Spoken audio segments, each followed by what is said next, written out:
Everyone, আজকে আবার যাচ্ছে একটা ইভেন্ট অ্যাটেন্ড করতে। অবভিয়াসলি ওটা মিন্ত্রা ইভেন্ট না, তবে অন্য একটা বিগ ব্র্যান্ডের ইভেন্ট। আমি রেডি হয়ে গেছি, চলো তোমাদের সাথে ফুল লুকটা শেয়ার করি এবং তাড়াতাড়ি করে বেরোই, কারণ আজকে আমার বাড়ি থেকে ইভেন্টের লোকেশন অনেক দূর, তাই ভাবছি মেট্রো করে যাব, তাহলে তাড়াতাড়ি পৌঁছেও যাব। এটা হলো আজকে আমার ওটিটি। আয়নাটা একটু নোংরা হয়ে আছে, মুছতে হবে, এনিওয়ে ওটা ইগনোর করো। তো এখন ব্যাগটা নেব আর হচ্ছে শু পরবো, তাহলে আমি রেডি হয়ে যাব, দিয়ে বেরিয়ে যাব। So this is my final look. আমাকে ক্যাবেই যেতে হচ্ছে, যেহেতু এখন হঠাৎ করেই দেখলাম বাইরে আকাশটা পুরো কালো করে এসছে, তাই ভাবলাম ক্যাবই সেফ। আজকে দেখাবো এইসব ইভেন্টগুলোতে অ্যাজ অ্যান ইনফ্লুয়েন্সার আমাদের কি কি করতে হয়। ও বাবা, কিছুক্ষণ আসার পরেই দেখি পুরো রোদ ঝলমলে আকাশ হয়ে গেল। ক্যাব যখন নিয়েই নিয়েছি, ফেরার পথে অবশ্যই আজকে মেট্রো করেই ফেরবো। আমার ভীষণ ভালো লাগে আর তোমাদেরকেও দেখাবো। চলে এসেছি, এবার দেখা যাক, ভিতরে যাওয়া যাক। আজকে এই ইভেন্টটা হচ্ছে লুলু মলে। এই মলটা বিশাল বড় এবং খুব সুন্দর করে সাজানো। এই যে ব্র্যান্ডের ইভেন্ট আছে সেটা হচ্ছে নাইকা, সেটাই অ্যাটেন্ড করতে এসেছি আমি। মলটা খুবই সুন্দর।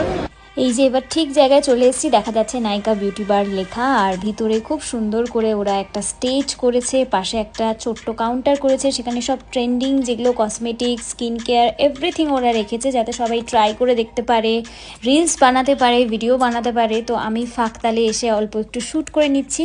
যখনই শ্যুট করতে বসেছিলাম নিজের ভিডিওর জন্য, পিছন থেকে আমাকে ওরা বললো, ম্যাডাম আরেকবার টেক দিন বা অন্য একটা প্রোডাক্ট ইউজ করুন, আমরা একটু ক্যাপচার করব। কারণ এখানে ওরা মল থেকেও ক্যাপচার করছিল এবং যে ব্র্যান্ডটা ছিল নাইকা বিউটি, সেখান থেকেও ওরা এসে আমাকে রিকোয়েস্ট করছিল, কারণ ওরা নিজস্ব পেজে এটা দেবে তাই।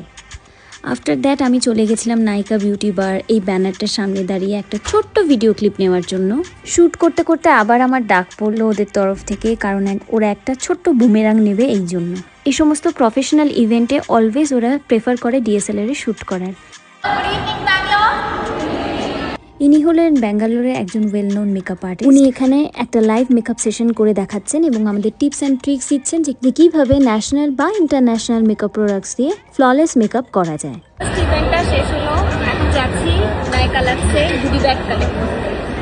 যাদেরকে ওরা অ্যাজ আ গেস্ট ইনভাইট করেছিল তাদের প্রত্যেককে ওরা এই গুডি ব্যাগ দিচ্ছিল, এবং গুডি ব্যাগে কী আছে সেটা আমি ব্লগের শেষে অবশ্যই দেখাবো। এখন যাচ্ছি একটু ট্রিপ করতে। এই ইভেন্টে ওরা কোনো খাবারের ব্যবস্থা রাখেনি, তাই আমি এই চান্সে পাও ভাজিটা কিনে খেয়েছি। আর শেষ, এবার যাবো মেট্রো করে বাড়ি। রাতে যখন মলের সমস্ত লাইটগুলো জ্বলে ওঠে, এই মলটা ভীষণ সুন্দর লাগে বাইরে থেকে দেখতে। চলে এসেছি মেট্রো স্টেশন।